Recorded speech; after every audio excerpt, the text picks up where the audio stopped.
আমার পিছে যদি শত্রু না হয় তাহলে আমি কাদের সাথে আমি লড়াই করব। আমাকে যত সমালোচনা করবে ততই আমি শক্তিশালী হব ভাই। সম্মান হলো আল্লাহ দেয়, আল্লাহর তরফে তো সম্মান আসে। আমার বিরোধী দল আছে তাদেরকেও আমরা খারাপ বলতে পারবো না, কিন্তু ওনারও একটা নির্যাতিত দল মির্জা আব্বাস সাহেব আছে, উনি মুরব্বী লোক, তাদের কাছে আমরা সাজেশন শুনবো। এই ইলেকশন করতে তো অনেক টাকার প্রয়োজন হয়, সেই টাকা আপনি আসলে কোথায় পাবেন বা টাকার উৎস কি? আমি তো আগেই বলছি আমার কোনো কর্মী নেই, কর্মী চালাইতে হলে টাকা লাগে। যদি পাস না হয় তবুও বাংলাদেশে একটা রেকর্ড করে দিয়ে গেলাম, আমি একটা রিক্সাওয়ালা এমপি নির্বাচনের নমিনেশন পাইছি। সাধারণ জনগণ আপনাকে আসলে কেন গ্রহণ করবে? যারা এই যে লক্ষ লক্ষ টাকা পাচার করে নিয়ে গেছে, বিদেশে পাচার করছে, তাদেরকে করবে ভাই। আমার পিছে কিন্তু কোনো কর্মী নাই, আমার পিছে সাধারণ জনগণ।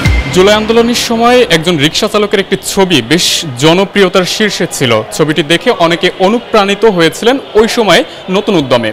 আমার সাথে সেই ভাইরাল রিক্সা চালক আছেন যার নাম সুজন, এনসিপির পক্ষ থেকে মনোনয়ন ফর্ম তুলেছেন। আমরা একটু তার সাথে কথা বলবো যে তিনি আসলে কেন মনোনয়ন ফর্ম তুলেছেন এবং ঢাকার একটি গুরুত্বপূর্ণ জায়গা থেকে তিনি নির্বাচন করতে চাচ্ছেন। সুজনকে অসংখ্য ধন্যবাদ আমাদের সাথে যুক্ত হওয়ার জন্য। আমি শুরুতে একটু আপনার কাছে জেনে নিতে চাই যে এনসিপির পক্ষ থেকে মনোনয়ন ফর্ম তুলে কেমন লাগছে? এনসিপির পক্ষ থেকে মনোনয়ন নেওয়াতে আমার খুব ভালো লাগতেছে। এমপি নির্বাচনের মনোনয়ন দিছে, তবু ঢাকা ৮ আসনের মনোনয়ন। তবু আমার একটা কথা কি ভাই, আমার পিছে কিন্তু কোনো কর্মী নাই, আমার পিছে কিন্তু কেউ নেই, আমার পিছে সাধারণ জনগণ, আমার পিছে জুলাই যোদ্ধা, আমার পিছে মনে করেন রেমিডির যোদ্ধা, যারা প্রবাসী যোদ্ধা, তাদেরকে নিয়ে আমি কাজ করতে চাইতেছি। আর আমি মূলত আমার ঢাকা শহরে যত রিক্সাওয়ালা আছে, বাংলাদেশের যত রিক্সাওয়ালা আছে, আমি তাদের জন্য কথা বলবো। আমার বিপক্ষে যেই মির্জা আব্বাস সাহেব আছে, আমি তাদেরকে কোনো করতে চাই না, কিলিগা উনি মুরব্বী লোক, তাদের কাছে আমরা সাজেশন শুনবো, কিলিগা আমরা তাদের পোলার মতন বয়সী। বিএনপির লোকও যদি আমাকে ভালোবাসে, তাই বিএনপির লোক আমাকে ভোট দিবে যদি আমি ভালো কাজ করি। এই মূর্খ হাজি সেলিম যদি এতিমের জায়গা যদি করে যদি সংসদে যেতে পারে, তা আমি সাধারণ রিক্সাওয়ালা আবার হিসাবে একটা জুলাই যোদ্ধা। আমরা যেই টাইমে বিপদের মাঝে আমরা মানুষকে একতা করছি, আমরা মানুষকে মনে করেন পাশাপাশি করছি, রক্তমাখা জুলাইতে আমরা নামছি। এখন আমরা জনগণ আমাকে ইনশাল্লাহ সমর্থন করবে, জনগণ আমাকে ভোট দিবে, আর জনগণই আমার শক্তি। আর মূলত আমি কের বিষয়ে খারাপ কিছু বলতে চাই না, আর আমার খারাপ বলার কোনো দরকারও নেই। কিলিগা যারা আমার বিরোধী দল আছে তাদেরকেও আমরা খারাপ বলতে পারবো না, কিলিগা ওনারাও একটা নির্যাতিত দল, ওনারাও 17 বছর ওনারাও বহুতই হয়েছে। আমি চাই সবাই জানি, ভালো মতন জানি, আমরা জানি সুস্থ একটা নির্বাচন জানি আমরা পাই। বিগত 17 বছর আমরা মনে করেন আমরা একটা ভালো নির্বাচন দেখতে পারিনি। এখন আমি দোয়া করি, দোয়া চাই, জনগণের দোয়া চাই, আমাকে জানি দোয়া করে আমি জানি সংসদ সদস্য হইতে পারি, আর আমি জানি আপনার গরিবের জন্য জানি কথা বলতে পারি, এটাই। আর যদি পাস নাও হই তবুও বাংলাদেশে একটা রেকর্ড করে দিয়ে গেলাম, আমি একটা রিক্সাওয়ালা এমপি নির্বাচনের নমিনেশন পাইছি। অর্থাৎ তিনি বলতে চাচ্ছেন যে তিনি একজন সাধারণ রিক্সা চালক হয়েছেন তো কি হয়েছে, তাতে কি তিনি সংসদ সদস্য হতে পারবেন না? তাতে কি তিনি নমিনেশন নিতে পারবেন না? বা তিনি কি ভোটের জন্য দাঁড়াতে পারবেন না?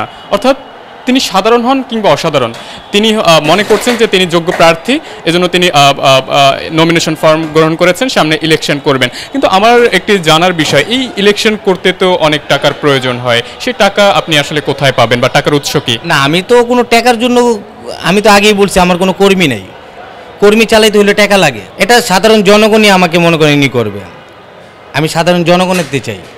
সাধারণ জনগণ আপনাকে আসলে কেন গ্রহণ করবে? সাধারণ জনগণ গ্রহণ করবে কিলিগা প্রত্যেকটা এই দেশে প্রত্যেকটা বিপদে আমি সুজন মনে করেন সব জায়গায় আগুয়ে গেছি, রানা প্লাজাও কিন্তু আমি আগুয়েছি, বিটিআর পিলখানায় আমি আগুয়েছি, জুলাই আগস্টও কিন্তু আমি আগুয়েছি। তা আমাকে করবে না তাই কাকে করবে? যারা এই যে আপনার লক্ষ লক্ষ টাকা পাচার করে নিয়ে গেছে, বিদেশে পাচার করছে, তাদেরকে করবে। এখন আমরা বাংলাদেশ পরিবর্তন করছি, আমরা চাই এই রিক্সাওয়ালাদেরকেও সমর্থন করুক, রিক্সাওয়ালাদেরকেও সম্মান করুক, আর যারা মনে করেন দিন মজুরি তাদেরকেও সম্মান করুক। আমার আজকে বুঝা যাবে, আমি জানি একটা নমিনেশন পাইছি ঢাকার গুরুত্বপূর্ণ জায়গায়, আমাকে নমিনেশন দিয়েছে ঢাকার গুরুত্বপূর্ণ জায়গায়। তবে আমি চাই আমার সবার দোয়া থাকুক, আমি জানি সংসদ সদস্য হয়ে জানি আমি মানুষের পক্ষে জানি আমি কাজ করতে পারি। তিনি মূলত ঢাকা ৮ আসন থেকে, অর্থাৎ ঢাকার গুরুত্বপূর্ণ একটি আসন থেকে নির্বাচন করছেন। সব সবথেকে গুরুত্বপূর্ণ বিষয় হলো ঢাকা ৮ আসন থেকে বিএনপি থেকে নমিনেশন পেয়েছেন মির্জা আব্বাস, অর্থাৎ তার প্রতিদ্বন্দ্বী হিসেবে তিনি ইলেকশন করবেন। আচ্ছা, একটু জানার বিষয়ে বিএনপির একজন হেভিওয়েট প্রার্থীর সাথে আপনি ইলেকশন করবেন, নির্বাচন করবেন, এই পথটা আসলে সহজ হবে কিনা বা তার উদ্দেশ্যে আপনার কিছু বলার রয়েছে কিনা? না, উনি একটা সম্মানী লোক, উনি একটা হেভি পাত্রিক লোক, ওনার টাকা আছে, উনি টাকা দিয়েই করতে পারবে। আর আমার মুখের ব্যবহার আছে, আমি মানুষকে মুখের ব্যবহার দিয়া, আর মানুষ আমাকে এমনিও ভালোবাসে ভাই। এই আন্দোলনের পরে আমাকে মানুষ এমনিও ভালোবাসে। এই যে আপনি এই আন্দোলনের পরে একটা ব্যাড রেকর্ড কোনো ফেসবুকে কোনো ইউটিউবে একটা ব্যাড রেকর্ড সুজনের কোনো একটা ব্যাড রেকর্ড দেখাইতে পারবেন না। কিন্তু আমি দেড় বছর আমি এই সম্মান রাখছি, আর আমার জায়গায় যদি অন্য কেউ হইতো এই সম্মান অল্পতেই বিক্রি করে ফেলাইতো। সম্মান হলে সবচেয়ে সম্মান হলো আল্লাহ দেয়, আল্লাহর তরফেতে সম্মান আসে। এই আল্লাহর তরফেতে সম্মান আসে আমাকে ভাই, আসলেই ভাই আল্লাহ আজকে আমাকে করছে দেখে আজকে আমি নমিনেশন পাইছি। আর সাধারণ জনগণেরতে আমি আর একটাই চাওয়া, ভাই আমাকে আপনারা সমর্থন করবেন। আমি আপনাদের জন্যই আমি সারা জীবন যতদিন বাইচে আছি আমি সাধারণ জনগণের বিষয়ে কথা বলতে চাই, এছাড়া আমার আর কোনো বিষয় কোনো কথা নেই। আর জুলাই আন্দোলনে যারা আহত নিহত হয়েছে আমি তাদের পক্ষে থাকতে চাই। এই আলোচনার পাশাপাশি সমালোচনাও কিন্তু রয়েছে, আপনাকে নিয়ে অনেকেই অনেক কথা বলছেন বা বলবেন সামনে। এই সমালোচনাকারী যারা রয়েছে তাদের উদ্দেশ্যে আপনার কিছু বলার আছে? না, তাদের উদ্দেশ্যে আমার কিছু বলার নাই। সমালোচনা থাকবই, আমার পিছে যদি শত্রু না হয় তাহলে আমি কাদের সাথে আমি লড়াই করব? সমালোচনা থাকবো। আর আমি ভাই আমি লড়াই পছন্দ করি না, আমি কথা দিয়ে মানুষের মনের ভিতরে করি। আর সমালোচনা করুক, আমাকে যত সমালোচনা করবে ততই আমি শক্তিশালী হব ভাই। সমালোচনা করবে, বাংলাদেশে সমালোচনা করবে, তবে আমরা এই নোংরা রাজনীতিতে আমরা বাইরে হতে চাই। আমরা এই নোংরা রাজনীতিতে বাইরে হতে চাই। আমরা যেই একটা রাজনীতির ভিতরে আমরা আসি, আমরা চাই একটা রিকশাওয়ালাও যেন সংসদ সদস্য হয়, একটা রিকশাওয়ালার সন্তানও যেন মনে করেন প্রধানমন্ত্রী হয়। আমি দেখাই দিয়ে গেতেছি, আমি রিকশাওয়ালা হয়ে যদি আমার পাস আর না পাস এটা হলো আল্লাহর হাতে, এটা হলো জনগণের হাতে। আমি পাস হয়ে আর না পাস হই, তবু আমি একটা রেকর্ড করে দিয়ে গেলাম, বাংলাদেশে একটা রিকশাওয়ালাও এমপি হওয়ার আছে। আপনার কাছে সবশেষ দুটি প্রশ্ন আমি করতে চাই, তার ভিতরে একটি হচ্ছে আপনি যদি নির্বাচিত হন সাধারণ মানুষের জন্য আসলে কি করবেন? সাধারণ মানুষের জন্য আমার প্রত্যাশা থাকবে, যারা মনে করেন মেডিকেলে, বিশেষ করে গরিবরা যারা মেডিকেলে যায় তারা চিকিৎসা পায় না, আমার অতি প্রথমে চিকিৎসার এইটা থাকবে আগে। যারা দ্রব্যমূল্য এই আপনার চাঁদাবাজ মুক্ত, যারা মনে করেন মানুষের টাকাইরা খায়, সন্ত্রাস মুক্ত। আমার একটা কথায় আমি গরিবের পক্ষে ভাই, আমি গরিব আমাকে ভালোবাসে, আমি গরিবের পক্ষে, গরিব আমাকে সাপোর্ট করবে। আমি আজীবন যতদিন বাইচে আছে আমি গরিবের কথাই বলবো, আর এই বাংলাদেশের কথা বলবো। লাল সবুজের পতাকা তো আমাকে এই বাংলাদেশ দেখাইছে। আপনার কাছে আমার সবশেষ প্রশ্ন, আপনাকে অর্থাৎ একজন সুজনকে আমরা চিনতে পেরেছি জুলাইয়ের পর থেকে একটি ছবির মাধ্যমে, যেখানে তিনি একটি স্যালুট দিয়ে ভাইরাল হয়েছিলেন।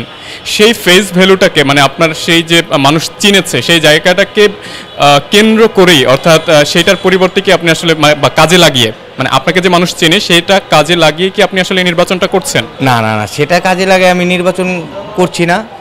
তবু আমি দেখতেছি আমার একটা ভালো সমর্থ আছে, মানুষ আমাকে ভালোবাসে, প্রবাসীরা আমাকে ভালোবাসে, আপনার দেশের জনগণ আমাকে ভালোবাসে, রিকশাওয়ালারা আমার পছন্দ করে।